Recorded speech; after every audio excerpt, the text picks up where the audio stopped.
Okay తమ్ముళ్ళు, మీ భూమి మీ హక్కు ఈ కార్యక్రమం కింద నేను ఈరోజు సూర్యాపల్లికి వచ్చినప్పుడు నాకు అఖండ స్వాగతం పలికిన సోదరి సోదరులందరికీ నా నమస్కారాలు, అభినందనలు, శుభాభినందనలు.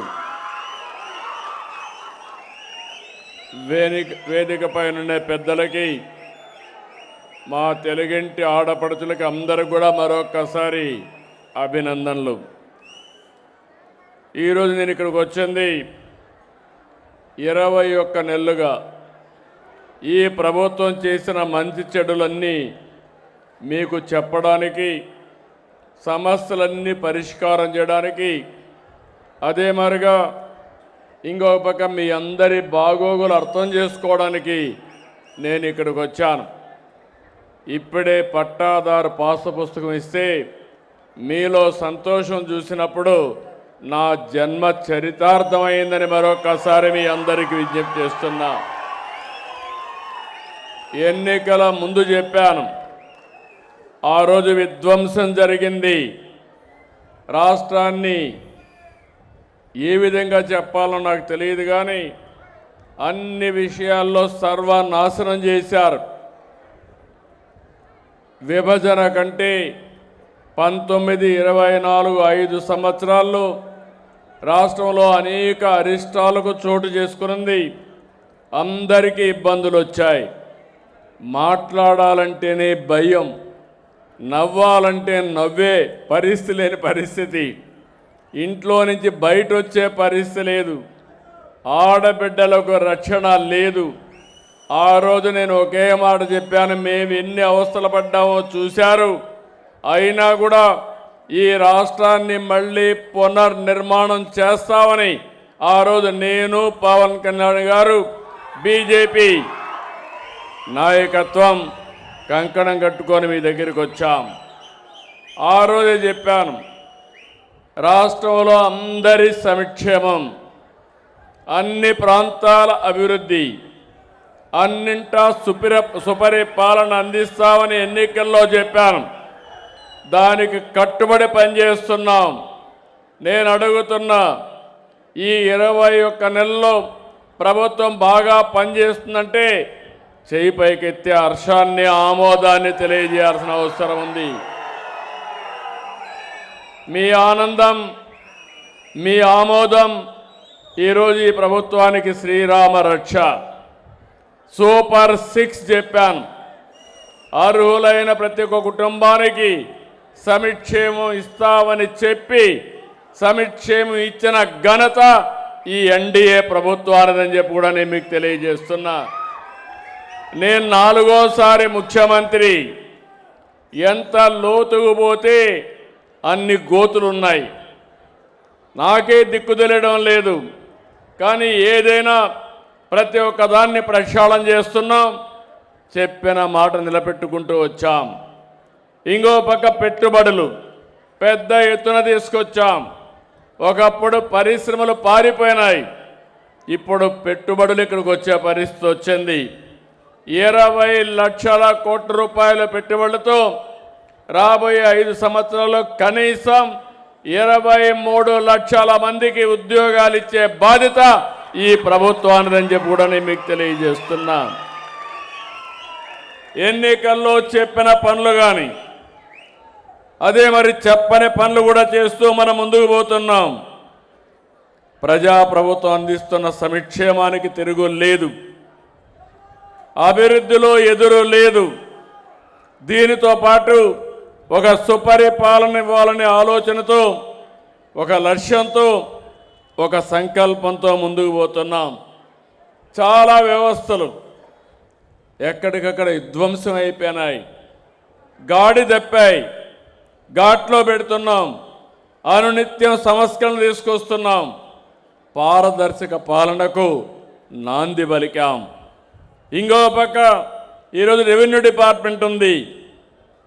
ఒక వ్యక్తి చేసిన పని నాకు 3 సంవత్సరాలు అవుతా ఉంది.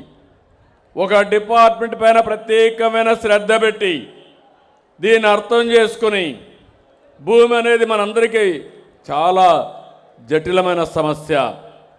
అందుకని ప్రజల ఆస్తులకు భద్రత, ప్రజల జీవితాలకు భరోసా ఇవ్వాలనే ఉద్దేశంతో ఒక ముఖ్యమంత్రిగా ప్రతి నెల 9వ తారీఖు రాష్ట్రంలో ఒక ప్రాంతానికి వచ్చి స్వయంగా పట్టాదారు పాసు పుస్తకాలు ఇవ్వడానికి నేనే నాయకత్వాన్ని వహించానంటే మీరందరూ అర్థం చేసుకోవాల్సిన అవసరం ఉంది. భూమి అనేది ఒక ఆస్తి మాత్రమే కాదు, ప్రతి ఒక్కరికి జీవనాధారం, భద్రత, గౌరవం. గత ప్రభుత్వంలో మీ భూమిపైన కన్నేశారు, మిమ్మల్ని ఎక్కడికక్కడ కట్టడి చేయాలని ఆలోచించారు, బ్లాక్మెయిల్ చేయాలని ఆలోచించారు. దానిపైనే మీ ఆస్తులపైన పడ్డారు, కబ్జాలు చేశారు, రికార్డులు తారుమారు చేశారు, భయంకరమైన వాతావరణాన్ని క్రియేట్ చేసి ప్రతి గ్రామంలో ప్రతి ఇంటిలో భూ వివాదాలకు తెరలేపారు. మీ పట్టాదారు పాసు పుస్తకం పైన ఆనాటి ఏమనాలనో తను నాకు అర్థం కాదు, ఏ పేరు పెట్టి పిలవాలో నాకైతే అర్థం కాదు. ఆయన ఫోటో వేసుకున్నాడు, నిద్ర లేచి రోజంతా ఆయన ఫోటో మీరు చూడాలి. ఆస్తి మీది, ఫోటో అయింది.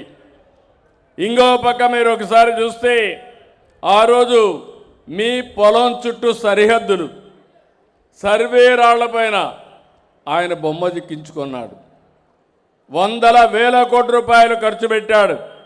అంటే ఇలాంటి వాళ్ళని నేను ఎప్పుడూ చూడలా. ఎందుకంటే మనం గుర్తుపెట్టుకోవాలి, పాలకులనే వ్యక్తులు ఎప్పుడైనా అవకాశం వస్తే ఒక మంచి పని చేయాలి తప్ప ఇలాంటి పనికిమాలను చేసే పరిస్థితికి వచ్చారు. వాళ్ళు పోయారు, వాళ్ళు చేసిన పాపాలు అక్రమాలు మిగిలే ఉన్నాయి, వెంటాడుతున్నాయి. నేను మొట్టమొదటిసారిగా 94లో రెవెన్యూ మినిస్టర్ అయ్యాను, నాకు ఆ అనుభవం ఉంది. తర్వాత ముఖ్యమంత్రి అయ్యాను. భూములపైన టెక్నాలజీ ఉపయోగించి అనేక విధాలుగా ముందుకు పోయాం. కానీ 1924లో జరిగిన పనులు చూస్తే నాకే అర్థం కాలేదు. ఎందుకంటే అన్ని భూములు తారుమారైనాయి. దానివల్ల మీలో భూ వివాదాలు వచ్చాయి. భూమి అనే సెంటిమెంటు, అధికార యంత్రాంగం సరిగా పనిచేయకపోతే మీలో ఇంకా విభేదాలు వచ్చి ఎక్కడికక్కడ భేదాభిప్రాయాలు వచ్చే పరిస్థితి వస్తుంది.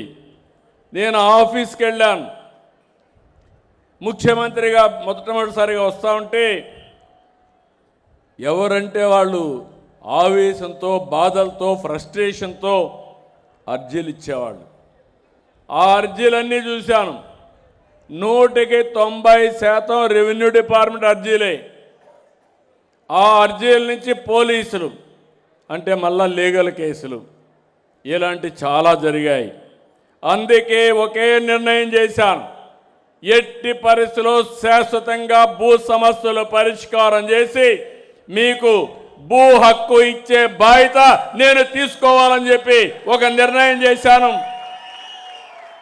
ఒక సంకల్పం చేశాం.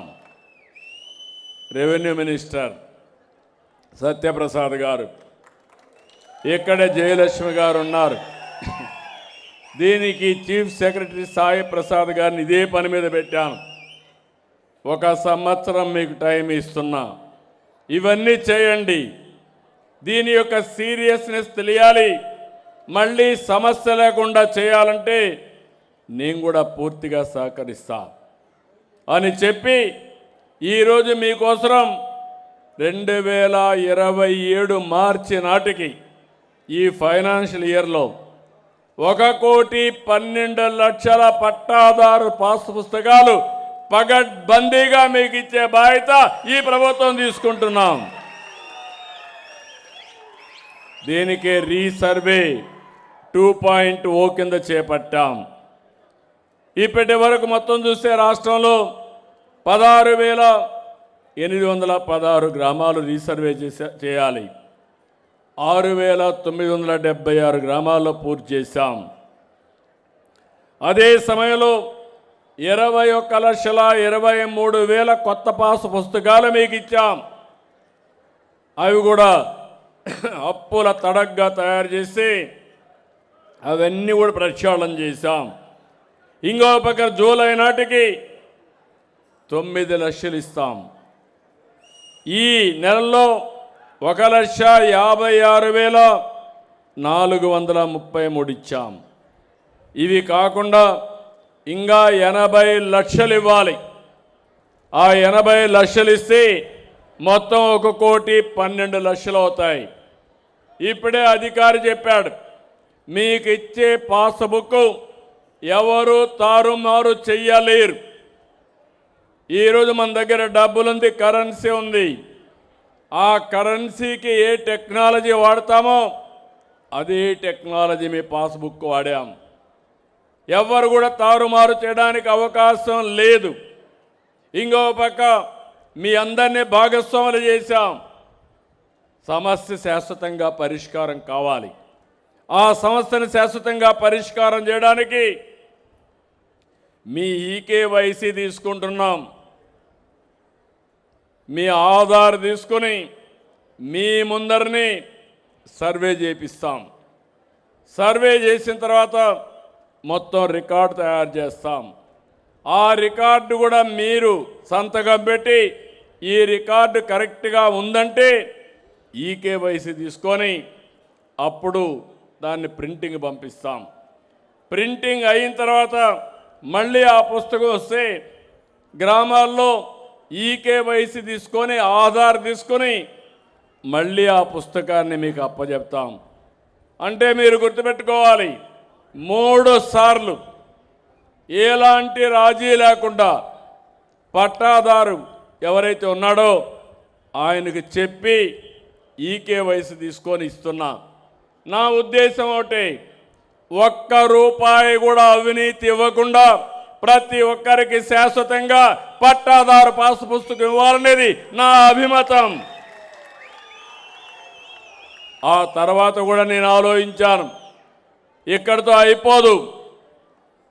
ఎక్కడ కూడా ఎవ్వరు కూడా మీ రికార్డు ట్యాంపర్ చేయకుండా బ్లాక్ చైన్ టెక్నాలజీ తీసుకొచ్చాం. కంప్యూటర్లో కూడా ఎవ్వరూ ట్యాంపర్ చేయలేరు. అలాంటి టెక్నాలజీ తీసుకొచ్చి దాని వెనకానది పెట్టాం. ఇంకో పక్క మీరు చూస్తే మీకు క్యూఆర్ కోడ్ పెట్టాం. మీ పట్టాదారు పాస్ పుస్తకంలో మీకు 10 దిక్కళ్ళ భూములుంటే 10 దిక్కళ్ళ ఉండే భూమిని ఎప్పటికప్పుడు చెక్ చేసుకోవడానికి క్యూఆర్ కోడ్ ఇచ్చాం. ఇవన్నీ కూడా ఆధార్ పెట్టి చేశాం. ఇంకో పక్క ఎప్పుడైనా మీరు బయట ఉండి మీ భూమి ఎవడైనా కొట్టేస్తామనుకుంటే అలాంటివన్నీ డిజిటల్లో లాక్ చేసుకోవడానికి ఫెసిలిటీ ఇచ్చాం. ఒక్కసారి మీరు చెప్పి నా భూమి ఎవడూ రిజిస్ట్రేషన్ చేసుకోవడానికి లేదు, కొంతమంది కావాలని చనిపోయారని లేకుంటే ఏదో ఒకటి పెట్టి చేసేస్తున్నారు, అలాంటప్పుడు రికార్డులన్నీ లాక్ చేసుకునే ఫెసిలిటీ ఇచ్చాం. మళ్ళీ మీరు వచ్చి ఈకేవైసీ ఇచ్చి తద్వారా ఆధార్ ఇచ్చిన తర్వాతనే ఆ లాక్ ఓపెన్ చేసే పరిస్థితి వస్తుంది. అంటే పగడ్బందీ వ్యవస్థకు శ్రీకారం చుడుతున్నాను. శాశ్వతంగా సమస్యలకు పరిష్కారం తీసుకుంటున్నాం. దీనివల్ల కొన్ని లక్షల మందికి మీ సమస్య పరిష్కారం అవుతుంది. మీరే చూశారు ఈరోజు. ఆ రోజు మీరు చూస్తే ల్యాండ్ అసైన్మెంట్ యాక్ట్ ఒకటి తీసుకొచ్చారు.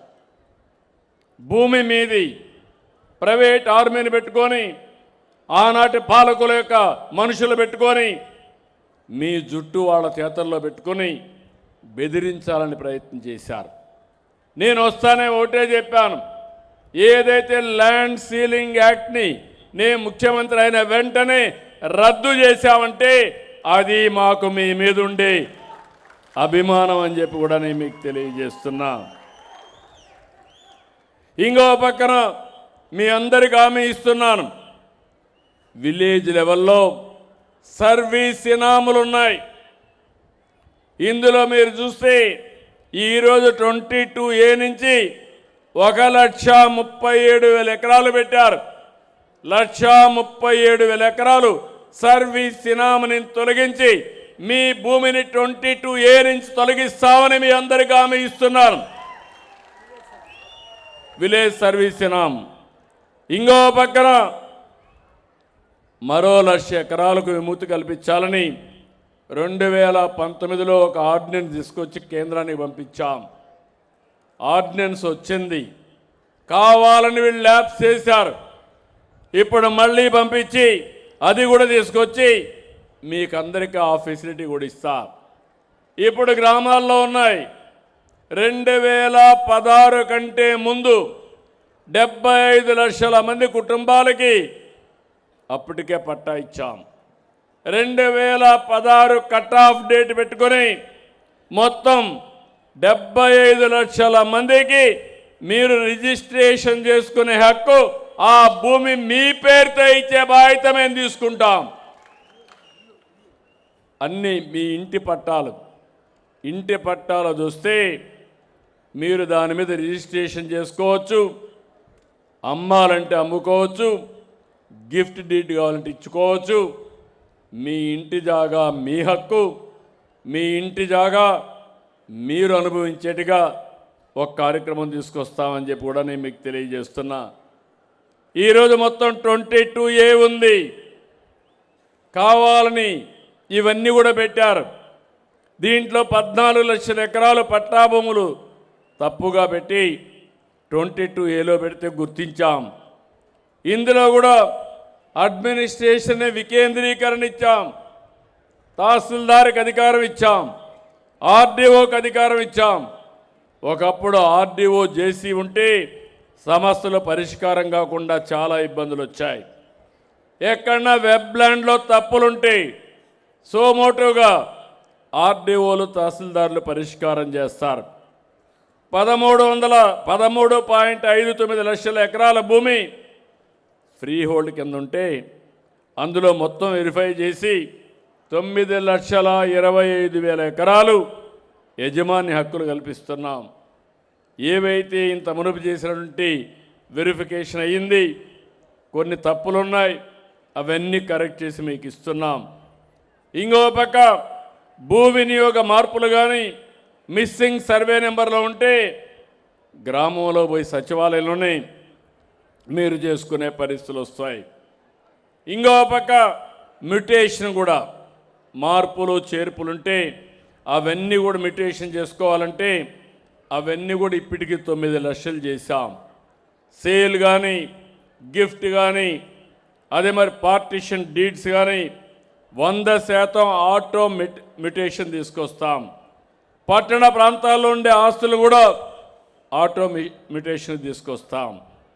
నేను ఇక్కడుండే రెవెన్యూ డిపార్ట్మెంట్కి ఒకటే ఆదేశాలు ఇస్తున్నా, ఏ రైతు కూడా మీ దగ్గర రావాల్సిన అవసరం లేదు.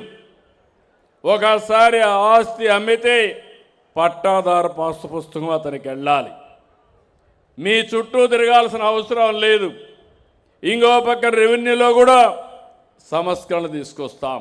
రిజిస్ట్రేషన్లో కూడా మీరు రిజిస్ట్రేషన్కి పోయి రోజుల తరబడి ఉండి అక్కడ డాక్యుమెంటరీ రైటర్ దగ్గర నుంచి ప్రతి ఒక్కరికి డబ్బులు ఇచ్చి లేనిపోని సమస్యలు వస్తున్నాయి. ఆటోమేటిక్గా ఇమ్మీడియట్గా మీ రిజిస్ట్రేషన్ చేసే పరిస్థితి కూడా తీసుకొస్తాం. వారసత్వంగా భూములు వస్తున్నాయి. 10 లక్షల రూపాయలు తక్కువ ఉంటే, విలువ ఉంటే దానికి 100 రూపాయలు, 10 లక్షల కంటే పైబడి ఉంటే 1000 రూపాయలతో మీరు రిజిస్ట్రేషన్ చేసుకునే అవకాశం ఇస్తాం. చాలామంది వారసత్వ భూములుంటే మీరు సరిగా చేసుకోవడం లేదు, దానివల్ల కూడా ఇబ్బందులు వస్తున్నాయి. అవన్నీ కూడా పూర్తి చేస్తాం. ఈ సందర్భంగా ఒక్క మాట మిమ్మల్ని అందరినీ కోరుతున్నా, మీలో కూడా ఒక ఆలోచన రావాలి.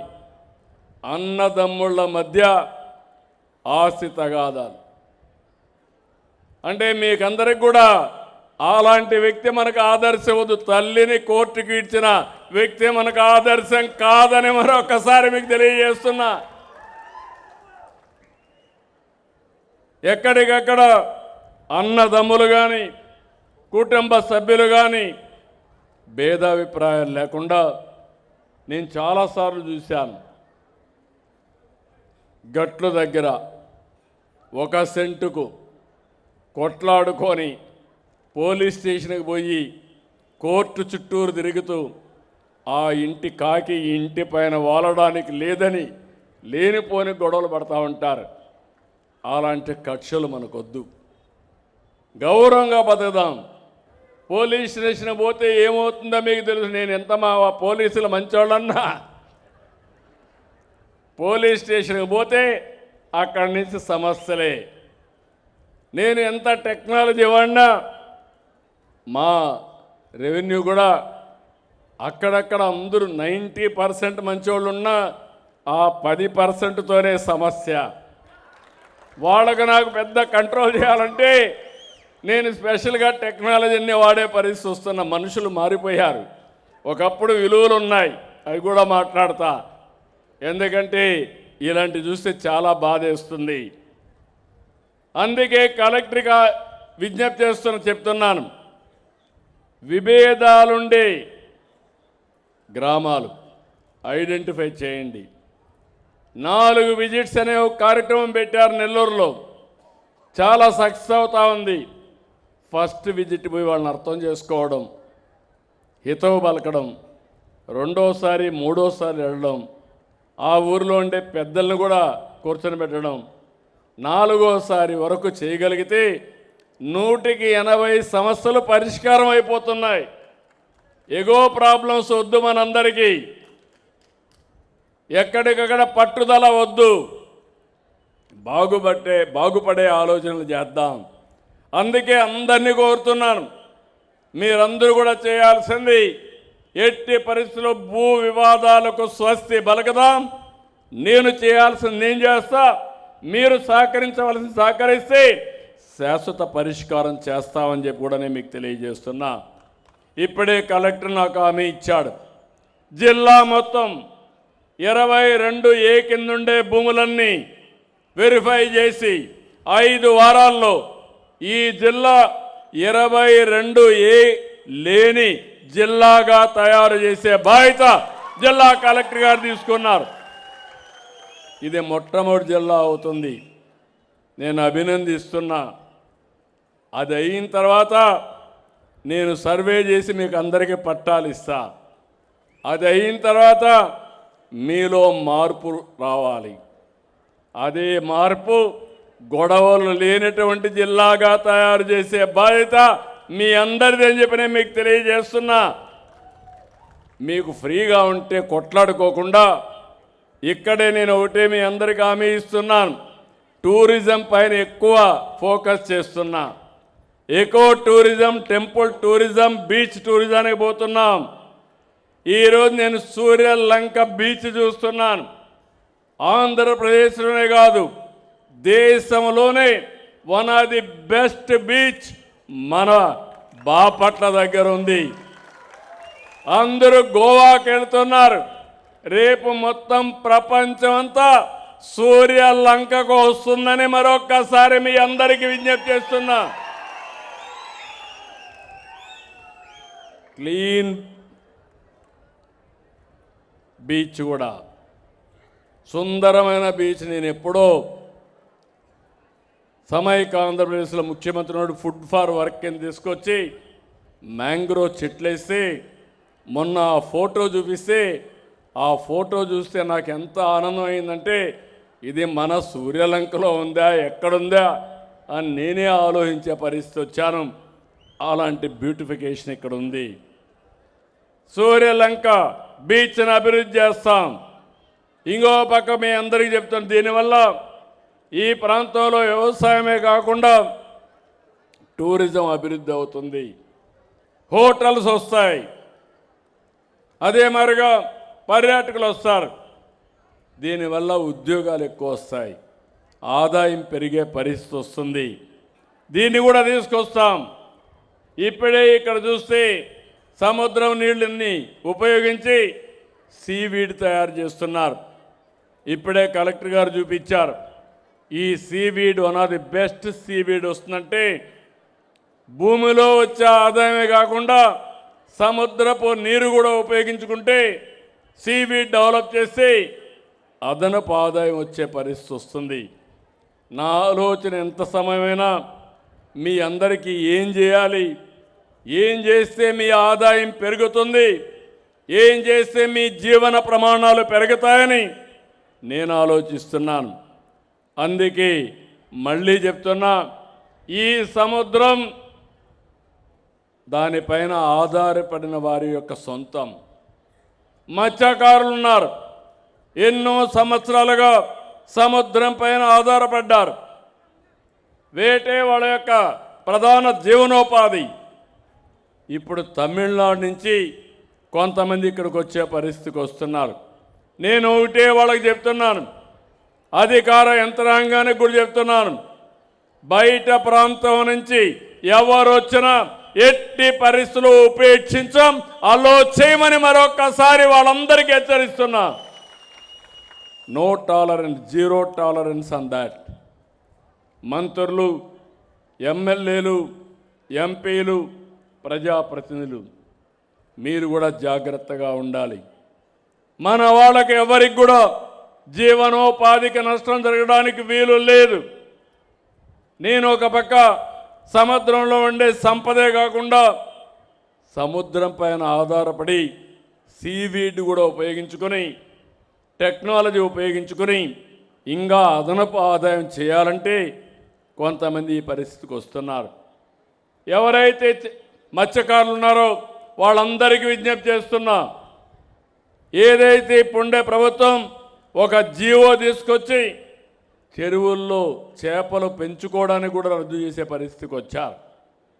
అవి కూడా వాణిజ్యానికి పెంచారు. ఆ రోజు ఆ జీవో రద్దు చేశాం. ఇంకో పక్క ఏవైతే సముద్రంలో వేరే వాళ్ళు వస్తే బోట్లు పెట్టి వాళ్ళని నియంత్రణ చేయడానికి పెట్టే ఎస్కార్ట్ కానీ, అక్కడి నుంచి పోలీసింగ్ కానీ అవి కూడా ధ్వంసం చేసే పరిస్థితికి వచ్చారు. నేను అందుకే చెప్పాను డిపార్ట్మెంట్కి, ఎన్ని బోట్లు కావాలని ఇస్తాం, దాంట్లో ఏమాత్రం రాజీ లేదు. ఒక్క బోటు కూడా బయట నుంచి ప్రాంతానికి వస్తే ఉపేక్షించేది లేదని మరొక్కసారి మీ అందరికీ హామీ ఇస్తున్నాను. ఇదే కాకుండా ఈరోజు మీరు ఒకసారి చూస్తే అమరావతి, ఇప్పుడే చాలామంది మాట్లాడారు, అందరూ కూడా చెప్పారు. ఈరోజు ఈ ప్రభుత్వం, నేను అవి కూడా చెప్తాను మీకు, నేనేదో సంక్షేమ కార్యక్రమాలు ఇచ్చి చేతులు దుడుపుకోవడం లేదు. ఇంకో పక్క అభివృద్ధి చేసి అక్కడికి ఆగడం లేదు. ప్రతి ఒక్క వ్యక్తికి సంక్షేమం సుజావుగా అందుతుందా, అభివృద్ధి కరెక్ట్గా జరుగుతుందా, దాని ఫలితాలు మీకు వస్తున్నాయా, అవి కూడా వర్కౌట్ చేస్తున్నా. అదే మరి నేను ఇచ్చినటువంటి సంక్షేమం, మేము చేసే సేవలు మీకు ఏ విధంగా అందుబాటు అవుతాయో అవన్నీ కూడా ఎప్పటికప్పుడు టెక్నాలజీ ద్వారా సమాచారం తెప్పిస్తున్నా. ఒక పింఛన్ ఇస్తే ఏ టైంలో ఎక్కడిచ్చామో టెక్నాలజీ ద్వారా చెక్ చేసుకుంటున్నాను. ఈరోజు ఒక పట్టాదార పాసు పుస్తకాలు ఇస్తే ఈకేవైసీ ద్వారా దాన్ని వెరిఫై చేస్తున్నా, ఆధార్ ద్వారా వెరిఫై చేస్తున్నా. అక్కడితో ఆగకుండా నెక్స్ట్ స్టెప్ వెళ్ళి మీకు ఒక ఐవీఆర్ఎస్ మెసేజ్ పెడుతున్నా.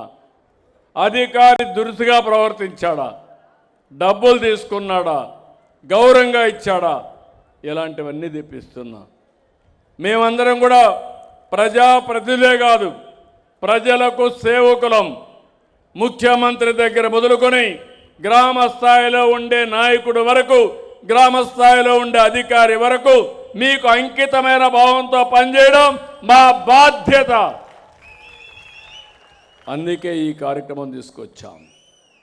ఏ నాయకుడైనా మీరు ఇది కూడా గుర్తుపెట్టుకోవాలి, కులాలను చూసి, మతాలను చూసి, ప్రాంతాలను చూసి మీరు రాజకీయం చేస్తే మనం బాగుపడాం. ఈరోజు మీరు చూడండి, ఒకప్పుడు హైదరాబాద్ నేనే అభివృద్ధి చేశా. ఈరోజు దేశంలోనే హైదరాబాద్ సిటీ నెంబర్ 1 సిటీగా జీవన ప్రమాణాలకు, మెరుగైన జీవన ప్రమాణాలకు నాందిగా ప్రజలు అక్కడ నివాస యోగ్యమైన ప్రాంతంగా తయారు చేశాం. 25 ఏళ్ళే ఆ రోజు ఒక విజన్ ఇచ్చాను. విజన్ 2020 అని ఇచ్చాను. తెలుగు జాతి కోసం చేశాం.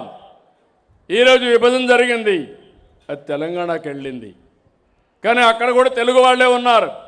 ఆ రోజు నేను చేసిన పనికి మీరు చూస్తే ఈరోజు తెలంగాణలో దేశంలోనే తలసరి ఆదాయంలో నెంబర్ 1 రాష్ట్రం తెలంగాణ అని చెప్పి నేను మీకు తెలియజేస్తున్నా. సంక్షేమ కార్యక్రమాలు అవసరం. సంక్షేమ కార్యక్రమాలు ఇవ్వాలంటే అభివృద్ధి జరగాలి. అభివృద్ధి చేస్తే ఆదాయం వస్తుంది, సంపద సృష్టిస్తాం. దానివల్ల మెరుగైన ఆదాయం వస్తే పేదవాళ్ళకి సంక్షేమం ఇస్తాం, జీతాలు సక్రమంగా ఇస్తాం. 5 ఏళ్ళు మీరు చూశారు, కనీసం జీతాలు కూడా ఇవ్వలేకపోయారు. ఈరోజు నేను అడుగుతున్నా, ఈ ప్రభుత్వం వస్తానే మొదటి తారీఖున పేదల సేవలో అందరికీ పింఛన్లు ఇస్తున్నాం. అదే మరి అందరి అధికారులకి, ఆఫీసర్లకి, ఉద్యోగస్తులందరికీ మొదటి తారీఖుని వాళ్ళ అకౌంట్లో డబ్బులు వేస్తున్నాం. ఒక క్రమశిక్షణ తీసుకొచ్చాం. ఒకప్పుడు వ్యవస్థలు ఎట్టున్నాయంటే మీరు గుర్తుపెట్టుకోవాల్సింది 12-13% వడ్డీ, ఆస్తులు తాకట్టు పెట్టి అప్పులు, కడాన మద్యాన్ని కూడా తాకట్టు పెట్టి అప్పులు, ఇవన్నీ కూడా చేసి అప్పులు ఇచ్చేవాళ్ళు లేకపోతే ఇష్టానుసారంగా అప్పులు చేసేశారు. అవన్నీ ప్రక్షాళన చేస్తున్నాను. 13% వడ్డీ నుంచి 8-9% తీసుకొస్తున్నా. దానివల్ల వడ్డీ తగ్గుతుంది, భారం తగ్గుతుంది. ఆ డబ్బుల్ని మళ్ళా ప్రజల సాధికారత కోసం ఖర్చు పెట్టే పరిస్థితి వస్తుంది. ఈరోజు మీరు చూడండి, అమరావతి మీకు ఒక కేస్ స్టడీ ఇది. నేను ఆ రోజు అమరావతి ఒక రాజధాని కట్టాలనుకున్నాను. ఏం చేయాలని ఆలోచించాను. మన దగ్గర భూమి లేదు, విజయవాడ గుంటూరు పక్కన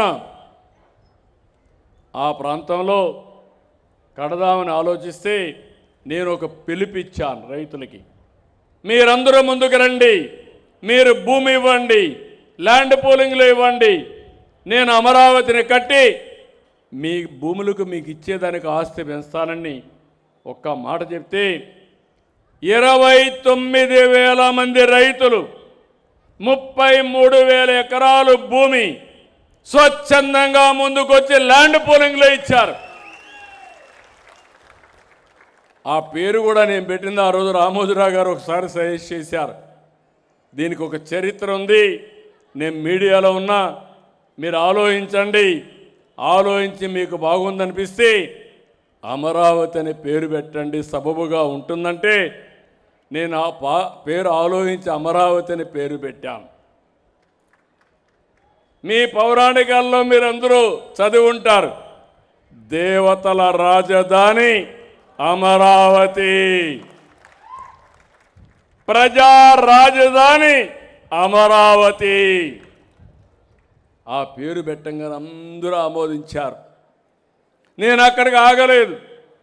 అన్ని ప్రార్థనాలయాల్లో పవిత్రమైన నీరు మట్టి తీసుకొని పూజ చేసి ఆ పూజా ఫలాన్ని అక్కడ తీసుకొచ్చి ప్రాంతానంతా కూడా పునీతం చేశాం. సాక్షాత్ ప్రధానమంత్రి గారు వచ్చారు, ఫౌండేషన్ వేశారు. ఫౌండేషన్ వేసినప్పుడు చెప్పాడు, నేను కూడా యమునా నదీ జలాల్ని పార్లమెంటు సాక్షిగా ఈ పార్లమెంటు మీతో ఉంటుందని చెప్పడానికి పవిత్రమైన మట్టిని తీసుకొచ్చానని ప్రధానమంత్రి ఆ రోజు తీసుకొచ్చాడు. ఫౌండేషన్ వేశాం. మీరు ఏమారారు. మనిషి యొక్క ప్రవర్తన అర్థం చేసుకోవాలి. ఏమనాలో నాకైతే తెలియదు. ఆ రోజు కూడా 2019 కంటే ముందు బాబాయిని చంపేసి ఆ నేరాన్ని నా మీద వేశాడంటే మరుసటి రోజు వీళ్ళ పత్రికలో నా చేతిలో కత్తి పెట్టి నేను చంపినట్టు వేసేసి మీరందరూ ఏమారి మిమ్మల్ని ఏమార్చి గెలిచిపోయాడు. గెలిస్తే నేను తప్పటం లేదు, ఓసారి జరుగుతాయి. కానీ జరిగింది మీరు ఒక్కసారి గుర్తుపెట్టుకుంటే అక్కడి నుంచి విధ్వంసం. అమరావతి పైన కక్ష కట్టారు. రైతులు ఇచ్చిన రైతులు త్యాగాలు చేసిన రైతుల త్యాగాలకు విలువ లేకుండా పోయింది. వాళ్ళు ఎంత అవస్థపడ్డారో ఆడబిడ్డలు మీరు చూస్తే ఒక్కసారి మీరు గుర్తుపెట్టుకోవాలి, ఏ ఆడబిడ్డైనా సపోర్ట్ చేస్తారా అని. వాళ్ళ బాత్రూమ్లు ఉంటే అక్కడ డ్రోన్స్ ఎగరేశారు నగ్నంగా పిక్చర్లు తీయడానికి. జుట్టుబట్టి లాగారు, ఎక్కడంటే అక్కడ తన్నారు, లాఠీలు ఉపయోగించారు. వాళ్ళని ఇప్పుడు కూడా నేను అభినందిస్తున్నా. వీరోచితంగా న్యాయస్థానం టు దేవస్థానానికి వెళ్తే రోడ్డు మీద భోంచేయడానికి వీలు లేకుండా గ్రామ గ్రామంలో హింసలు పెట్టారు. అయినా కూడా వదిలిపెట్ల. అక్కడి నుంచి ఇంకో పక్క అమరావతి నుంచి శ్రీకాకుళం అరసువల్లికి వెళ్ళాలంటే మధ్యలో వాళ్ళందరినీ ఇచ్చేసి వాళ్ళ మీద దౌర్జన్యాలు చేసే పరిస్థితి వచ్చారు. ఎప్పుడు కూడా ధర్మం గెలుస్తుంది, న్యాయం గెలుస్తుంది, చట్టం గౌరవిస్తుంది. అదే జరిగింది. దానికి కారణం హైకోర్టు తీర్పిచ్చి సుప్రీంకోర్టు కూడా డైరెక్షన్ ఇచ్చింది. అమరావతి అమరాజరంగా అజేయంగా ముందుకు పోయే పరిస్థితికి వచ్చింది. ఈరోజు ప్రభుత్వం, కేంద్రం నిన్ననే మీరు చూశారు, అమరావతి ఆంధ్రప్రదేశ్ రాజధానిని చట్టం చేశారు, రాజముద్ర వేశారు. ఇప్పుడు కూడా మాట్లాడుతున్నాడు. నాకు అర్థం కాలేదు. ఇంకా మీకేమైనా అర్థమైందా? ఎవరికైనా అర్థమైందా అని అడుగుతున్నా. కేంద్రంలో 50 రాజకీయ పార్టీలు, 49 రాజకీయ పార్టీలు సపోర్ట్ చేశాయి. నేను ఎన్డీఏలో ఉన్నాను. ఎన్డీఏలో ఉండే భాగస్వాములు సపోర్ట్ చేస్తే పర్వాలేదు అనుకుంటాం. ఎన్డీఏలో ఉండే వాళ్లే కాకుండా మిగిలిన అందరూ కూడా సపోర్ట్ చేశారు. ఒకే ఒక పార్టీ, ఒకే ఒక పార్టీ, ఒకే ఒక పార్టీ, మా తమ్ముడు సైకో పార్టీ. ఒక నాయకుడిని సైకో అనుకున్నాం కానీ పార్టీనే సైకో పార్టీగా తయారు చేశాడు. మావిగన్ అంటాడు. మొన్న 3 ముక్కలాట, ఇప్పుడు మావిగన్. వాటికన్ అలా సంతోషం, దాని ప్రతిష్ఠ దీలా, పరువు దీలా.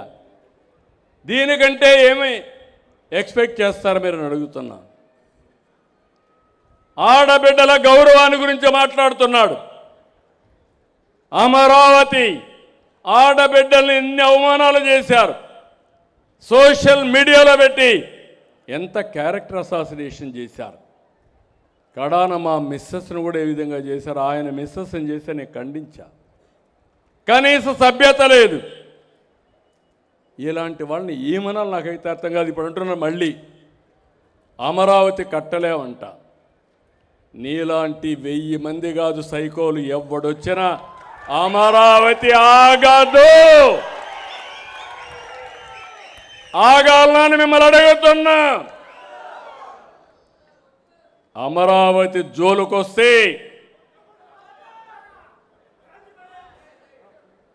తమాషా ఆటలాడద్దండి. అంటే మీరు ఒకటి గుర్తుపెట్టుకోవాలి, ఇలాంటి వ్యక్తుల వల్ల కూడా ప్రమాదం ఉంటుంది. అధికారంలో ఉంటే విధ్వంసం చేశాడు, అపోజిషన్లో ఉంటే బెదిరిస్తున్నాడు. బెదిరించి ఎవరిని రానియకుండా నేను వస్తే మళ్ళా ఎంక్వైరీ చేస్తా, నిన్ను పట్టుకొస్తా. ఏంటి పట్టుకొచ్చేది? ఎక్కడికి పట్టుకొస్తా? కనీసం నేను ఎప్పుడైనా మీరు ఒకసారి చూడండి, నేను ఎప్పుడు కూడా న్యాయబద్ధమైన పాలన ఇస్తాను, ప్రజాస్వామ్యాన్ని కాపాడుతాను.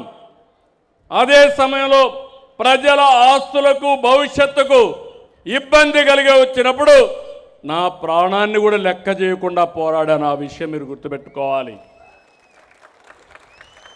తీవ్రవాదుల సమస్య 30 ఏళ్లకు మెరుపు నేను ఆ రోజు పోరాడాను. ఎందుకు పోరాడాను? నాకేం వాళ్ళతో ఆస్తుల తగరాదా ఉందా? కాదు. మీ సిద్ధాంతం కరెక్ట్ కాదు, ఇది శాస్త్రంగా నిలబడదు, దీనివల్ల ప్రజలకు ఇబ్బంది వస్తుందని ఆ రోజు దాని మీద పోరాడితే వెంకటేశ్వర స్వామికి బట్టలు ఇవ్వడానికి, పట్టు వస్త్రాలు ఇవ్వడానికి పోతా ఉంటే 23 క్లేమోర్ మైన్స్ నా మీద బ్లాస్ట్ చేశారు. సాక్షాత్తు వెంకటేశ్వర స్వామి దిగొచ్చి నాకు ప్రాణభిక్ష పెట్టాడు తప్ప ఇంకోటి కాదని కూడా మీకు తెలియజేస్తున్నా. రాయలసీమలో ముఠాలు అనాగరికంగా చంపుకునేవాళ్ళు నియంత్రణ చేశాను. హైదరాబాద్ కానీ రాష్ట్రంలో అక్కడక్కడ మత విద్వేషాలు, దాన్ని కూడా కట్టడి చేశా. ఊరికొక రౌడీ, ఒకప్పుడు ఆ రౌడీజాన్ని కంట్రోల్ చేశా. ఇప్పుడు మీరు చూస్తే గంజాయి బ్యాచ్ వచ్చింది, బ్లేడ్ బ్యాచ్ వచ్చింది. ప్రతి ఒక్కడు రౌడీజం మాట్లాడతాడు, మాట్లాడితే నన్ను లేపేస్తా ఉంటారు. అంత ఈజీగా ఉన్నామా? ఏంటి వితండవాదం, ఏంటి సైకో ప్రవర్తన? ఎవరైనా మాట్లాడితే వాళ్ళ మీద విరుచుకుపడిపోయి దాడులు చేస్తారు.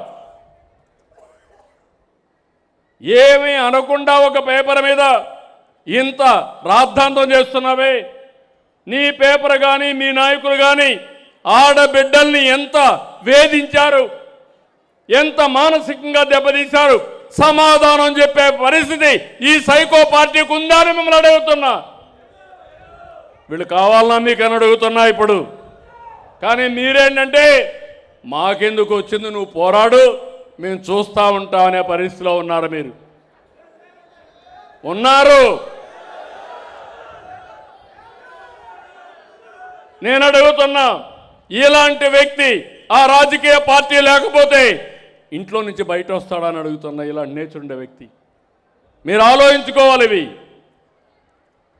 రాష్ట్రాన్ని సర్వనాశనం చేయాలనుకుంటే కాపాడుకునే బాధ్యత నా ఒక్కడిదా, మనందరిదా అని మిమ్మల్ని అడుగుతున్నా. మనందరి దాన్ని చేయలు పైకెత్తండి.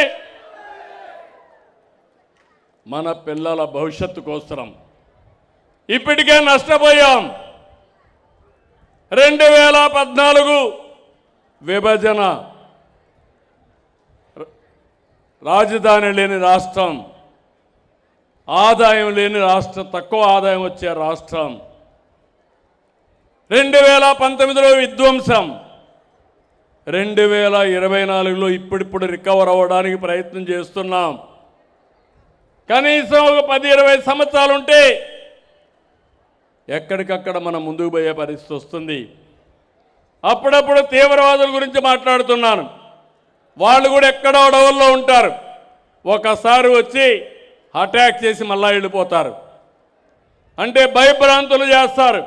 ఈయన అంతే, ఎక్కడో ఉంటాడు, అప్పుడప్పుడు వస్తాడు ఇక్కడికి, వచ్చి ఒక ఇష్టానుసారంగా మాట్లాడి బెదిరించి మళ్ళా పారిపోతూ ఉంటాడు.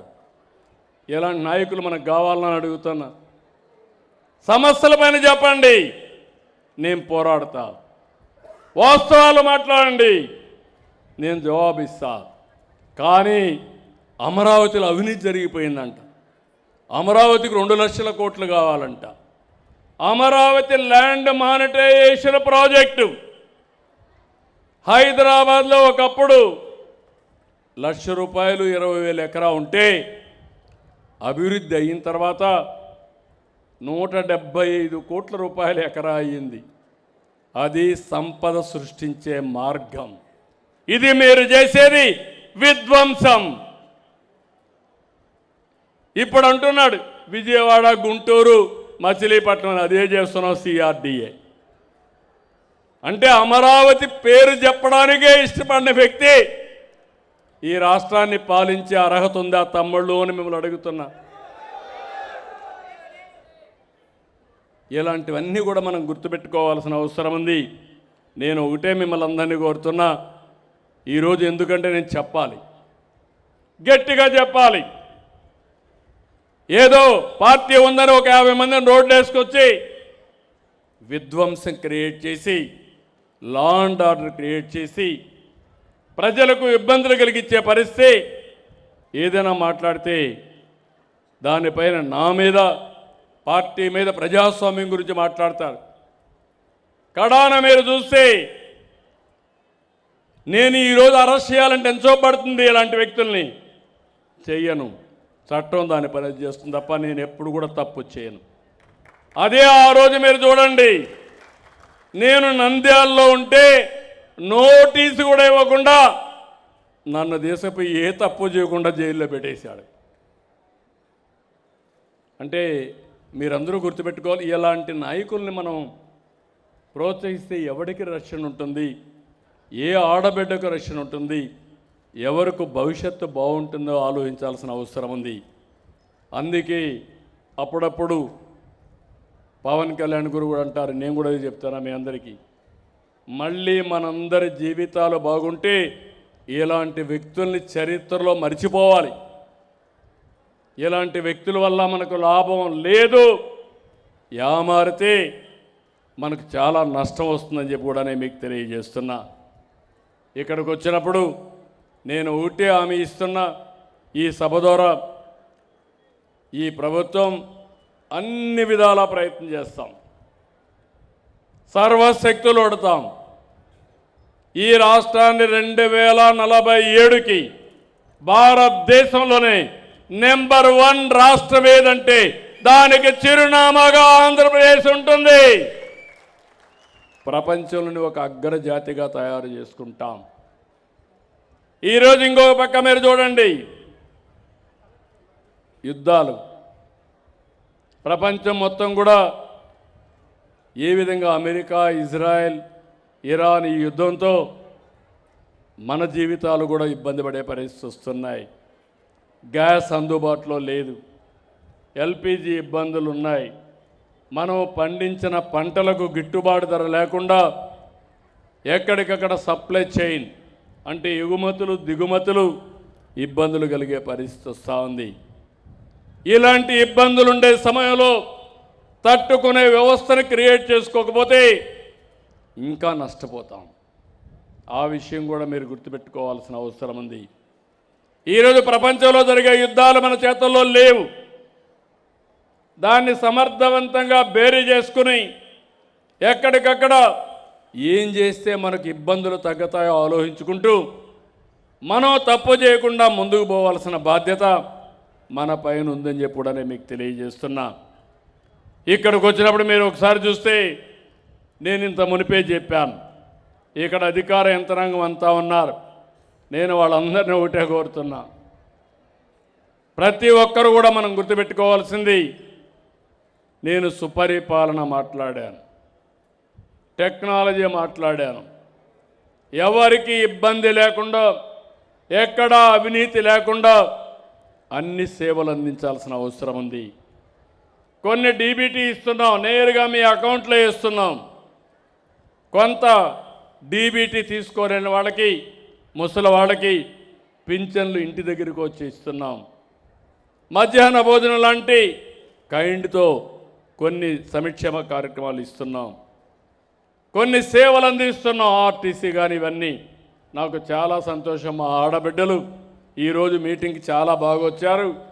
నేను ప్రవేశపెట్టిన స్త్రీ శక్తి ద్వారా ఆర్టీసీలో ఉచితంగా మా ఆడబిడ్డలు ప్రయాణ సౌకర్యం ఏర్పాటు చేశాం.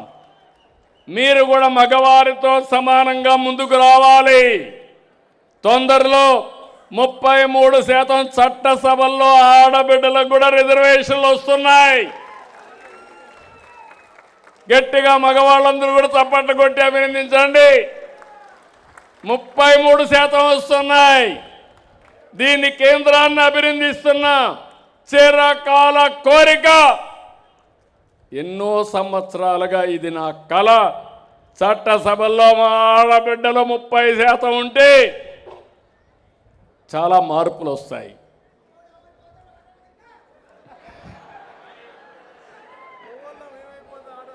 అదేనయ్యా, మగవాళ్లకు మిగిలిన దాంట్లో పోటీ పడతారు, మీ భార్యని గౌరవించు, నీ కూతుర్ని గౌరవించు, అప్పుడే సమాజం మనకు కలిసి వస్తుంది. ఆడ మగ 50% ఉన్నారు కాబట్టి మనం కూడా సమాన అవకాశాలు ఆడబిడ్డలకి ఇద్దాం. నేను ఇప్పుడు చేయలా, 35 సంవత్సరాల కంటే ముందు ఒక కంపెనీ పెడితే మా మిస్సెస్ని పంపిస్తే సమర్థవంతంగా చేసి ఎక్కడా అవినీతి చేసే పని లేకుండా రేపు ఏదైనా నాకు ఖర్చులకు కావాలంటే డబ్బులు ఇచ్చే స్థాయికి ఆవిడ ఎదిగింది.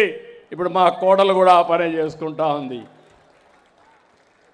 కాబట్టి ఆడవాళ్ళు కూడా కలిసి వస్తే మగవారితో సమానంగా పనిచేస్తే మనకు డబుల్ ఇన్కమ్ వస్తుంది. ఆ విషయం మీరు గుర్తుపెట్టుకోవాలా. నువ్వు ఇంకా పాత రోజుల్లో ఉన్నావు తమ్ముడు, డామినేషన్లో ఉన్నావు, మేల్ డామినేషన్. నీ భార్యను కూడా బయట రానిచ్చే పరిస్థితులు లేవు. నువ్వు సద్వినియోగం చేసుకోండి. కాబట్టి ఇక్కడికి వచ్చినప్పుడు అధికార యంత్రాంగాన్ని మళ్ళీ ఒకసారి కోరుతున్నాం. ఈరోజు నేను ఇక్కడ ఇరిగేషన్ చూశాను, 2 విషయాలు చూస్తున్నా. జిల్లా, నియోజకవర్గం. జిల్లాలో మీరు చూస్తే మొత్తం 42 సర్వీసులు ఉంటే 24 సర్వీసులు రాష్ట్రం కంటే మెరుగ్గా పనిచేస్తున్నాయి. 18 సర్వీసులు రాష్ట్రం కంటే తక్కువ ఉన్నాయి. ఇక్కడ వేమూరు నియోజకవర్గానికి వచ్చాను. వేమూరు నియోజకవర్గానికి వస్తే 21 డిపార్ట్మెంట్లు, 21 సర్వీసులు బాగా ఉన్నాయి. 10 సర్వీసులు మాత్రం సరిగా లేవు. అంటే 2/3 66% బాగున్నాయి, 10% బాగా లేవు. ఇందులో కూడా నేను ఒకసారి చూస్తే ఏపీఎస్ఆర్టీ సర్వీసెస్ను బస్ స్టేషన్లు రాష్ట్రం కంటే 21% బాగుందన్నారు.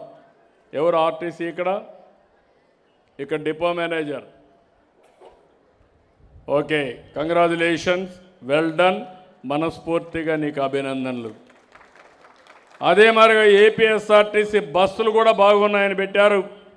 ఇది కూడా 20.63% బాగున్నాయి.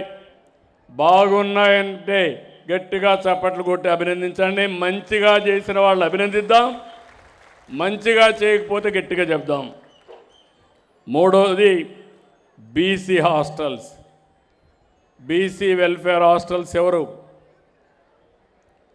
ఓకే, ఇది కూడా బాగుంది, 12.53% బాగుంది. కంగ్రాచులేషన్స్. పిల్లలకు వెనుకబడిన వర్గాల పిల్లలు ఉండే హాస్టల్స్ బాగున్నాయి. ఇంకో పక్కన ఇరిగేషన్, సాగునీరు ఉన్నారా? ఇరిగేషన్ 11.79% రాష్ట్రానికంటే మెరుగ్గా ఉంది. గట్టిగా చప్పట్లు కొట్టి అభినందించండి. రాష్ట్రం కంటే మెరుగ్గా ఇక్కడ నీళ్ళు ఎట్టా ఉంటాయి?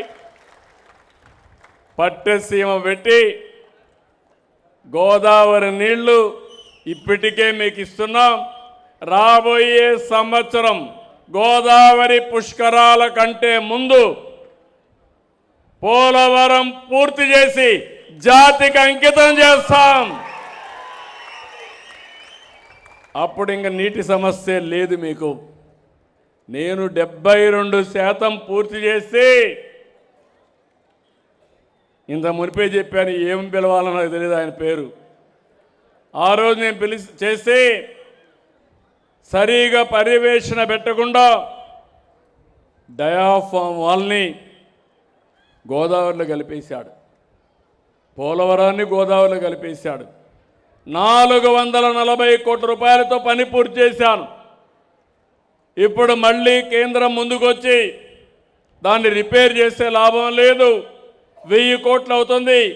అయినా కూడా తప్పదు, మనం చేయాలని ఇంటర్నేషనల్ ఎక్స్పర్ట్స్ ఆధ్వర్యంలో ఆ పని మొన్నే పూర్తి చేశాం. ఇప్పుడు ధైర్యంగా చెప్తున్నాను, భగవంతుడు కొన్ని నిర్ణయిస్తూ ఉంటాడు. కొంతమంది కట్టడం, కొంతమంది కూల్చడం, మళ్ళా వచ్చి కట్టడం. భగవంతుడు నాకు ఈ అవకాశం ఇచ్చాడు. అమరావతిని నిలబెట్టడం, పోలవరాన్ని పూర్తి చేయడం నా అదృష్టం. ఇంకొక పక్కన పొల్యూషన్ కంట్రోల్ బోర్డు కూడా బాగా పనిచేశారు. ఇక్కడ 21% బెటర్గా వచ్చింది, వారికి కూడా అభినందనలు. ఇంకో పక్కన ఆర్ఓఆర్ సర్వే ఇక్కడ 4.58% బాగా వచ్చింది. ఎంఆర్ఓ కానీ ఆర్డీఓ వాళ్ళని కూడా అభినందిస్తున్నా. ఎంఆర్ఓ ఇద్దరిని అభినందిస్తున్నా. ఇంకా మీరు కాపాడుకోవాలి, నాకు నెంబర్ 1 రావాలి. ఇప్పటి వరకు రెవెన్యూ అంటే చెడ్డ పేరుంది. భవిష్యత్తులో అందరి నోట శబాష్ అనే పరిస్థితి రెవెన్యూ డిపార్ట్మెంట్ తీసుకురావాలి. దాన్ని నేను సహకరిస్తాను. దీపం ఇది కూడా బాగా డిస్ట్రిబ్యూట్ చేస్తున్నారు, కొంచెం బెటర్గా ఉంది. 4.25% సివిల్ సప్లైస్, 4.25% మెరుగ్గా ఉంది. వాళ్ళని కూడా అభినందిస్తున్నా. అంగన్వాడీ 3 నుంచి 6 సంవత్సరాల పిల్లలకి 3.98% బెటర్గా ఉంది. వాళ్ళని కూడా అభినందిస్తున్నా. పంచాయతీరాజ్లో సాలిడ్ వేస్ట్ మేనేజ్మెంట్ 3.85% బెటర్గా ఉంది. గట్టిగా చప్పట్లు కూడా రాబోయే రోజుల్లో డోర్ టు డోర్ కలెక్షన్ చేస్తారు. ఎక్కడ కూడా చెత్త లేకుండా దాంట్లో నుంచి ఏ విధంగా సంపద క్రియేట్ చేయాలని చేసే పరిస్థితి వస్తుంది. దీనికి పంచాయతీరాజ్ని అభినందిస్తున్నా. అదే మరిగా అంగన్వాడీలు లేకుంటే women and child welfare department గర్భిణీ స్త్రీలకి లాక్టేషన్ అంటే గర్భిణీ స్త్రీలు కానీ చిన్నపిల్లలకు కానీ వీళ్ళందరికీ కూడా బెటర్గా చేస్తున్నారు. 2.89 ఉన్నారా ఇక్కడ వాళ్ళు? ఓకే అమ్మా, గుడ్, కంగ్రాచులేషన్. చిన్నపిల్లల్ని బాగా చూసుకోండి, మీ పిల్లల మారిగా చూసుకోండి. భగవంతుడు కూడా మిమ్మల్ని ఆశీర్వదిస్తాడు, మీకు అన్నీ మంచి జరుగుతాయి. మీరు కూడా భగవంతుడు మీ రూపంలో ఉన్నారు కాబట్టి వాళ్ళు మంచి పని చేస్తే గట్టిగా అభినందిస్తాం. గట్టిగా చప్పట్లు కొట్టి అభినందించండి. కరెంటు విషయంలో బెటర్గానే ఉంది. రాష్ట్రం కంటే 2.58, 2.58% మెరుగ్గా ఉంది. ఇంకా ఇంప్రూవ్ చేసుకోవాలి. 90% కంటే అబోవ్ రావాలి తొందరలో. అది కూడా గుర్తుపెట్టుకోవాల్సిందిగా వారిని కోరుతున్నాం. ఈరోజు మీరు చూడండి, కరెంటు ఛార్జీలు పెంచలేదు. అది ప్రభుత్వం యొక్క సమర్థత. 2 ఏళ్ళు పెంచలేదు. ఇంకొకటి చూస్తే 4,660 కోట్ల రూపాయలు ట్రూ అప్ ఛార్జెస్ని ట్రూ డౌన్ ఛార్జెస్గా చేశాం. ఆ ఖర్చు మేమే భరించి వినియోగదారులపైన భారం పడకుండా కాపాడాం. ఇక్కడే గొట్టిపాటి గారు ఉన్నారు, ఆయన్ను కూడా మనస్ఫూర్తిగా అభినందిస్తున్నానని చెప్పి కూడా మీకు తెలియజేస్తున్నా. భవిష్యత్తులో కూడా కరెంటు ఛార్జీలు పెంచం. విధ్వంసానికి ఒక ఉదాహరణ, 9 సార్లు కరెంటు ఛార్జీలు పెంచారు. 32,000 కోట్ల రూపాయలు భారం వేశారు. 1,30,000 కోట్ల రూపాయలు అప్పు చేశారు. ఈరోజు నేను ఆలోచించేది ఉత్పత్తి ఖర్చు. కానీ మీ అందరినీ కూడా కోరుతున్నా, భవిష్యత్తులో ప్రొజ్యూమర్ అంటున్నాను, ప్రొడ్యూసర్ కమ్ కన్జ్యూమర్. ఒకప్పుడు కరెంట్ ఎక్కడి నుంచి వస్తుందో మనకు తెలియదు. మీ ఇంటి పైనే కరెంటు తయారు చేసుకోవచ్చు, ఇంటి లోపల ఏసీ పెట్టుకోవచ్చు. పైన ఎండ, లోపల చల్లగా ఉంటుంది. అది మీ చేతల్లో ఉంది. అందుకే నేను చెప్పాను, మా వాళ్ళు అడిగితే మా ఆడబిడ్డలకి స్త్రీ శక్తి కింద ఉచిత బస్సు ఇచ్చాను. రేపు బస్సులు కొంటే అన్ని బస్సులు కూడా ఏసీ బస్సులే కొంటా. ఏసీ బస్సుల్లో మా ఆడబిడ్డలు కానీ అందరూ కానీ ప్రయాణం చేసే సౌకర్యం ఏర్పాటు చేస్తా. ఏం తమ్ముళ్ళు వద్దా? మీకు కూడా ఉంటుందయ్యా, మీకు కూడా ఉంటుంది. ఆడబిడ్డలకే కాదు, మీరు అసూయ పడుతున్నారు మీ ఇంట్లో చూసి. బయట పోయినప్పుడు వస్తారు. నువ్వు కూడా ఏ విధంగా చేయాలి అంటే ఖర్చు అంతా కూడా అడిగడిగా ఉంటుంది. అది కాకుండా ఏసీ బస్సులు ఎక్కితే మీ ఆలోచన విధానమే మారుతుంది అనుకుంటున్నా. డబ్బులుండే వాళ్ళే ఏసీ కారులో దిగడం కాదు, భవిష్యత్తులో సామాన్య మానవుడు కూడా మెరుగైన జీవన ప్రమాణాలు ఇవ్వాలనేది ఈ ప్రభుత్వం యొక్క ఆలోచన. ఇంకో పక్కన గంజాయి. ఈ జిల్లాలో ఎస్పీ బాగానే పనిచేస్తున్నాడు, ఆయన్ని కూడా అభినందిస్తున్నా. 2% బెటర్గా ఉంది. గంజాయి మాత్రం ఉండడానికి వీలు లేదు. గంజాయి బ్యాచ్ పైన యుద్ధం చేస్తాం. ఎవడైనా సరే గంజాయి సేవించి ఆడబిడ్డల జోలుకొస్తే అదే చివరి రోజు, అది గుర్తుపెట్టుకోమని హెచ్చరిస్తున్నా. ఇంకొక పక్కన స్వర్ణ గ్రామాలు, స్వర్ణ వార్డులు కూడా బాగా పనిచేస్తున్నాయి. 2% అబోవ్ ఉంది, వాళ్ళకు కూడా అభినందనలు. పెన్షన్ కార్యక్రమం అది కూడా బెటర్గా ఉంది స్టేట్ కంటే, వారికి కూడా అభినందనలు. స్కూల్ ఎడ్యుకేషన్ ఇది కూడా బెటర్గా ఉంది, 1.83, వాళ్ళని కూడా అభినందిస్తున్నా. హౌసింగ్ రాష్ట్రం కంటే 1.66 బెటర్గా ఉన్నారు, వాళ్ళు కూడా ఈ వారంలో అయితే ఇంకా బెటర్గా అయ్యారు, వాళ్ళని కూడా అభినందిస్తున్నా. క్రైమ్ అగైనెస్ట్ ఉమెన్ ఇది కూడా చాలా వరకు కంట్రోల్ చేస్తున్నారు, బాగా చేస్తున్నారు. 0.93 ఉంది, ప్లస్ ఉంది, వాళ్ళని అభినందిస్తున్నా. స్టాంప్స్ అండ్ రిజిస్ట్రేషన్ 0.87 ప్లస్ ఉంది, వీళ్ళు ఇంకా ఇంప్రూవ్ చేసుకునే అవకాశం ఉంటుంది. దీనిపైన కూడా శ్రద్ధ పెడతా. నేను ఒకటే మాట చెప్తున్నా, ఇవన్నీ కూడా ఇంప్రూవ్ చేసుకుంటాం. ఎఫ్లైన్ సర్వే కూడా రాష్ట్రం కంటే బెటర్గా ఉంది. కొన్ని డిపార్ట్మెంట్లు సరిగా లేవు. ఈరోజు ఇక్కడికి వస్తే హాస్పిటల్స్, డిఎస్హెచ్ అంటే ఏరియా హాస్పిటల్స్, ఎవరున్నారు ఇక్కడ? ఏరియా హాస్పిటల్ చూసే వ్యక్తి ఎవరు ఇక్కడ? DSH, CH, community health centres కానీ ఆ పైన నువ్వేనా? ఎవరు లేడా? కన్సర్న్ ఆఫీసర్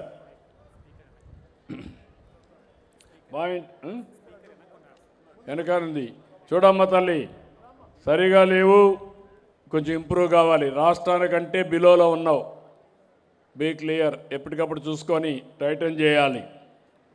అదే సమయంలో ration distribution, district supply officer ఏమయ్యా, ఏదైనా రీసైక్లింగ్ అవుతుందా? బియ్యం అమ్ముతా కరెక్ట్గా ఇంటికి వెళ్తున్నాయా, లేకుంటే మళ్ళా ఇక్కడికి ఎవరైనా వెళ్ళిపోతున్నాయా? రైస్ మిల్స్కి వెళ్తున్నాయా, కాకినాడకి వెళ్తుందా? Be clear. ఎక్కడన్నా జరిగితే మాత్రం ఎవ్వడిని వదిలిపెట్టను, అది జాగ్రత్తగా చూసుకోమని మిమ్మల్ని కోరుతున్నాను. రీసర్వే కొంచెం వీక్గా ఉంది, 1.46, అక్కడ బాగున్నారు, ఇక్కడ రీసర్వేలో కొంచెం బాగాలేదు, అది కూడా జాగ్రత్త చూసుకోవాలి. యూరియా అవైలబిలిటీ అండ్ ప్రైసింగ్ బాగా లేదు. ఎవరు ఆఫీసర్ ఎక్కడున్నాడు? Agriculture officer. నెక్స్ట్ సీజన్లో అలాంటి కంప్లైంట్స్ లేకుండా అట్లని చెప్పి అందరూ యూరియా వేస్తే మీరంతా కూడా క్యాన్సర్ పేషెంట్ని ప్రమోట్ చేసినట్టు అవుతుంది. యూరియా వాడకం తగ్గించాలి, పక్కరు సేద్యం వైపు వెళ్ళాలి, మనం ఆరోగ్యంగా ఉండాలి, బయట వాళ్ళు కూడా ఆరోగ్యంగా పెట్టాల్సిన బాధ్యత మీ పైన ఉంది. ఎక్కడున్నాడు? లేడు ఆయన? ఏమమ్మా తల్లి, యూరియా సరిగా లేదు, మళ్ళీ కంప్లైంట్ రాకూడదు. పాట్ హోల్స్, గుంతలు, ఒకప్పుడు గుంతల పడిన రోడ్లన్నీ ఇప్పుడిప్పుడే ప్రక్షాళన చేస్తున్నాం, ఇంకా చేయాల్సిన అవసరం ఉంది. R&B ఉన్నారా లేరా? నువ్వేనమ్మా? ఓకే, 2.92% మైనస్ ఉన్న రాష్ట్రంలో ఇప్పుడు ఇంకా మైనస్ అయ్యావు. ఈ ప్రాంతంలో రోడ్ల పరిస్థితి నాకు తెలుసు, కానీ అవన్నీ ఎక్స్క్యూజులు కాకుండా రోడ్లు పక్కాగా రిపేర్ చేసే బాధ్యత మీది. ఎక్స్ట్రా ఎఫర్ట్ పెట్టండి. You have to do it. అదే మరిగా సోషల్ వెల్ఫేర్ రెసిడెన్షియల్ స్కూల్స్ ఉన్నాడా? సోషల్ వెల్ఫేర్ రెసిడెన్షియల్ స్కూల్స్ లేడా? ఏంటి కలెక్టర్ గారు ఎక్కడికి పోయాడు ఈయన? బాగా లేదు. 3.51 ఎక్కడ పోయాడో కనుక్కోండి. తర్వాత సీడ్ నేను రమ్మన్నా, అందరికి ఆహ్వానం పెట్టా. ఎందుకంటే నేను అందరికీ చెప్పాలి, బాగా చేసిన వాళ్ళని అభినందించాలి, బాగా చేయకపోతే పని చేయించే బాధ్యత కూడా నాది. రెండు పక్కల నాకుంది బాధ్యత ఉంది. అదే మరి ఎమ్మెల్యేలు కూడా సరిగా పని చేయకపోతే చేయించాలి, బాగా చేసిన వాళ్ళకి దండేయాలి.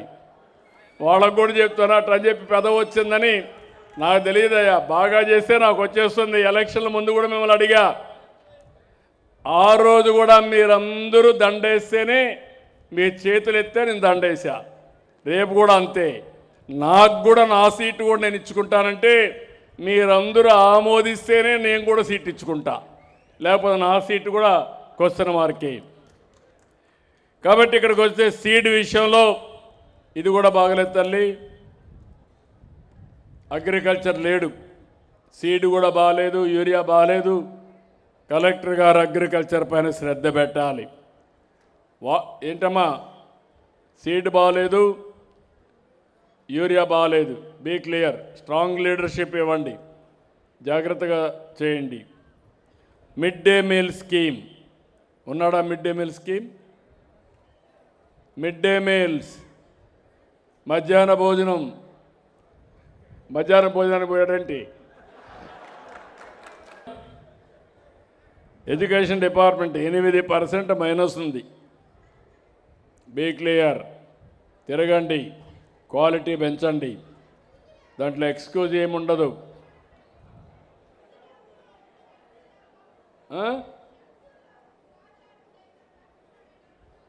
ఏది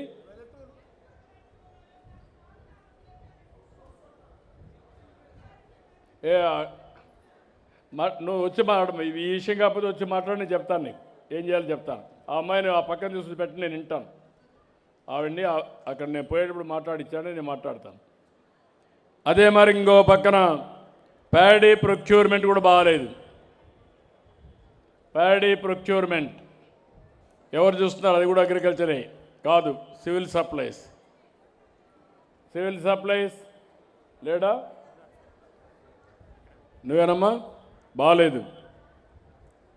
10.50 మైనస్ స్టేట్ కంటే కూడా చాలా లోలో ఉన్నారు.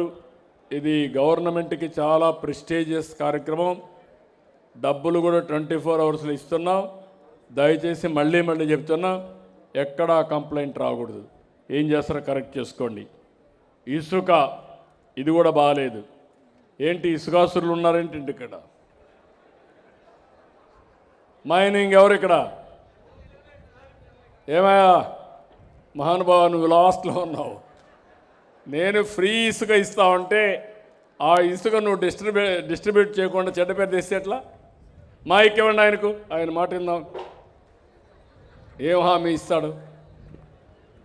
మైక్.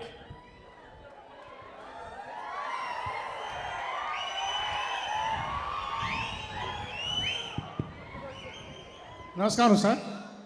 సార్ మాకు ఈసీలు పెండింగ్ ఉన్నాయి సార్. మాకు ఏది ఎన్విరాన్మెంటల్ క్లియరెన్స్లు రావాలి సార్. నీకు రాకపోతే నువ్వు కలెక్టర్ దగ్గర కూర్చో, ధర్నా చేయి.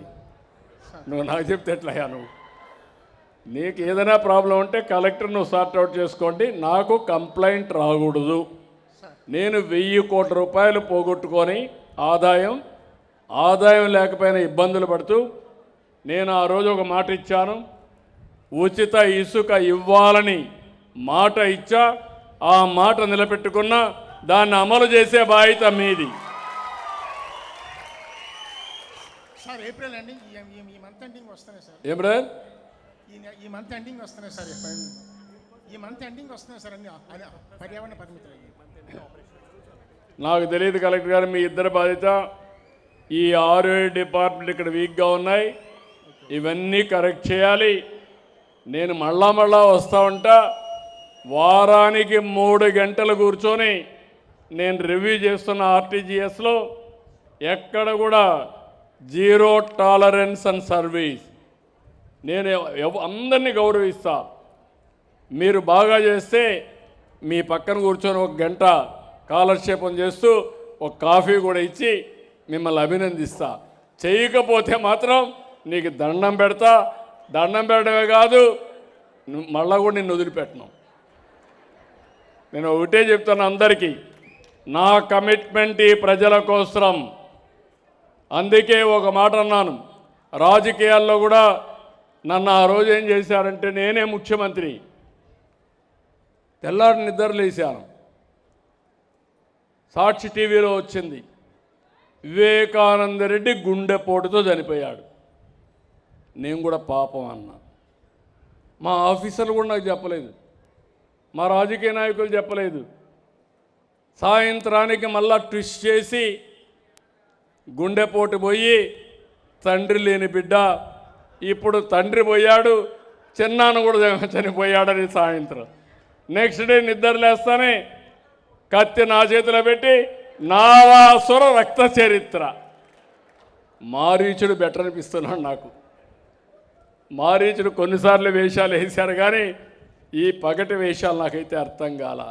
మళ్ళా ఎదురుదాడి. కాబట్టి మనం ఏంటంటే, మనం గుర్తుపెట్టుకోవాల్సింది, ప్రజలకు జవాబుదారీతనంగా ఉందాం. మనం టెక్నాలజీ వచ్చింది, నేను రిపీటెడ్గా చెప్తున్నా, వెరీ వెరీ ఇన్స్పైరింగ్ టైం. అనుకున్న పని అనుకున్నట్టు చేయొచ్చు. ఎవరేమనుకుంటున్నారో తెప్పించుకుంటాం. ఎక్కడ చిన్న వ్యత్యాసం లేని పరిపాలన ఇద్దాం. నేను మీ అందరికి అండగా ఉంటా, ఆఫీసర్లకు అందరికి, ఉద్యోగస్తులకు అండగా ఉంటా. మీరు కూడా సమాజంలో భాగం. కానీ నేను అనుకున్న పని కాడ మాత్రం మీరు సహకరించకపోతే గట్టిగా ఉంటా. కాబట్టి అందుకే అన్న 95 సీఎం అన్న, సిబిఎన్ 95, 95. ఎప్పుడు జాగ్రత్తగా ఉంటా, భవిష్యత్తు కోసం ఆలోచిస్తా. ఎవరిని అడ్డదుడ్డంగా ఆలోచిస్తే వాళ్ళని చక్కగా నిలబెడతా, ఎవరిని వదిలిపెట్టినాం.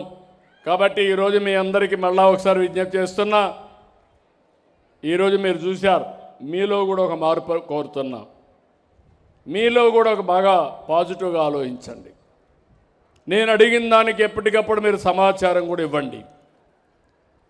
దాన్ని బేస్ చేసుకొని నేను కరెక్ట్ చేస్తా. అర్హులకు న్యాయం చేసే బాధ్యత తీసుకుంటాం. ఇక్కడికి వచ్చినప్పుడు ఇప్పుడే మీ ఎమ్మెల్యే గారు కొన్ని చెప్పాడు. ఇక్కడ బ్రిడ్జెస్ వర్కులు చెప్పాడు. ఇక్కడ తుంగభద్ర డ్రైన్పై బ్రాహ్మణ కోడూరులో బట్టిప్రోలు రేపల్లి రోడ్డు పైన హై లెవెల్ బ్రిడ్జ్ కావాలన్నాడు. 10 కోట్లు అవుతుంది. ఇమ్మీడియట్గా శాంక్షన్ చేస్తామని చెప్పి కూడా నేను మీకు తెలియజేస్తున్నా. కొల్లూరు ఫెర్రీ రోడ్డు పైన హెచ్ఎల్సి నిర్మాణం కావాలి, హెచ్ఎల్బి కావాలి. దీనికి 15 కోట్లు అవుతుంది. అది కూడా శాంక్షన్ చేస్తాం. ఇంకొక పక్కన బట్టిప్రోలు పెసర్లంక రోడ్డు పైన అప్రోచ్ రోడ్డు స్లాబ్ కల్వర్ట్ కావాలి. దీనికి 2 కోట్లు అవుతుంది. ఇది కూడా శాంక్షన్ చేస్తామని చెప్పి నేను మీకు తెలియజేస్తున్నాను. ఇంకొక పక్కన రోడ్ రిపేర్లు చెప్పారు. ఇక్కడ ఎక్కువ అవసరం ఉంటాయి. దీనిపైన కూడా ప్రత్యేకమైన శ్రద్ధ పెడతాను. ఇంకొక పక్కన దగ్గర మీరు చూస్తే జువ్వలపాలెం, తిప్పలకట్ట గ్రామాలు ఇప్పటికే నష్టపోయి ఒక 1300 ఎకరాలు ఇబ్బందుల్లో ఉంది. ఇక్కడ గ్రోయిన్స్ నిర్మాణం అవసరం. 2,54,00,000 అవుతుంది. దీనికి ఇమ్మీడియట్గా లంక గ్రామాలకు భూమి కోత గురి కాకుండా చేసే బాధ్యత ఈ ప్రభుత్వం తీసుకుంటాం. ఇమ్మీడియట్గా శాంక్షన్ చేస్తాను. కొత్తగా ఒక ఫైర్ స్టేషన్ అడిగారు. తప్పకుండా ఫైర్ స్టేషన్ కూడా వేమూరికి శాంక్షన్ చేస్తామని చెప్పి నేను మీ అందరికీ తెలియజేస్తున్నా. ఇది కాకుండా ఏదైతే జంపని గ్రామంలో ఎన్విఆర్ ఏడిఆర్ కోఆపరేటివ్ షుగర్స్ ఉంది, దీన్ని ఎప్పుడో సిక్ అయింది. దాన్ని కానీ సెటిల్ చేస్తే పూర్తిగా కొంతమంది ఎంప్లాయీస్ ఉన్నారు, వాళ్ళ డబ్బులు ఇవ్వాలి, 4,07,00,000 ఇవ్వాలి. షేర్ హోల్డర్స్ కూడా కొద్ది డబ్బులు ఇవ్వాలి.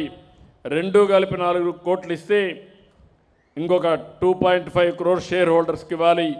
ఈ రెండు ఇస్తే 77 ఎకరాలు భూమి వస్తుంది. ఇక్కడ ఎంఎస్ఎంఈ పార్క్ పెడితే ఈ ప్రాంతంలో పెద్ద ఎత్తున ఇండస్ట్రీస్ పెట్టుకోవడానికి, చిన్న చిన్న పరిశ్రమలు పెట్టడానికి అవకాశం వస్తుంది. ఇది కూడా శాంక్షన్ చేయడమే కాకుండా ప్రతి ఒక్క ఇంట్లో ఒక పారిశ్రామికవేత్త, 1 ఫ్యామిలీ 1 ఇండస్ట్రియలిస్ట్ అనేది మన నినాదం. దానికి కూడా పనిచేస్తామని చెప్పి తెలియజేసుకుంటూ ఆనందబాబుని మనస్ఫూర్తిగా అభినందిస్తూ బాగా పనిచేస్తాడు. అదే మరి వరద నష్ట పరిహారం పెండింగ్ ఉందన్నారు కలెక్టర్ గారు, అది పంపించండి, పంపించి ఇమీడియట్ క్లియర్ చేయండి. అది కూడా వరద సహాయం కూడా నష్టపరిహారం కూడా ఇస్తామని చెప్పి తెలియజేసుకుంటూ మరొక్కసారి ఈరోజు ఇక్కడికి వచ్చినప్పుడు మంచి ఎండ, మధ్యాహ్నం భోజనం కూడా లేదు, కానీ మీరు చూపించిన చొరవ మాత్రం అమోఘం. మనస్ఫూర్తిగా అందరికీ ధన్యవాదాలు. గట్టిగా చెప్పండి, అమరావతి, జై అమరావతి, జై అమరావతి, జై ఆంధ్రప్రదేశ్, జై భారత్, జై హింద్.